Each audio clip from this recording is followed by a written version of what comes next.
Hey guys, in this video, I'll show you how to use Mac shortcuts, a complete beginner guide for faster navigation.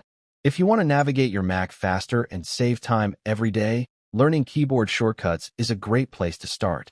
First, open Launchpad from the dock at the bottom of your screen. This gives you quick access to all the applications installed on your Mac. Next, click the App Store icon to open Apple's official app marketplace.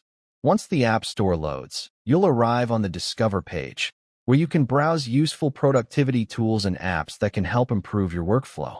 On the left side, you'll see the search bar. Click it if you want to look for apps that help with productivity, shortcuts, or workflow automation. For example, you can type shortcuts to find apps and tools related to automation and faster navigation. As you continue using your Mac, you'll discover that keyboard shortcuts can help you perform common tasks much faster than using a mouse or trackpad. Some popular shortcuts include opening Spotlight Search, switching between apps, copying and pasting content, and quickly accessing files and folders. If you find an app that can improve your productivity, click the Get button beside it. You may be asked to confirm the installation using your Apple ID. After the installation is complete, the app will automatically appear in Launchpad and be ready to use.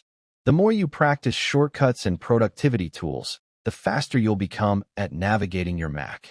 Even learning a few shortcuts can save valuable time throughout the day and make everyday tasks much easier. Quick tip: start by memorizing the shortcuts you use most often, instead of trying to learn everything at once.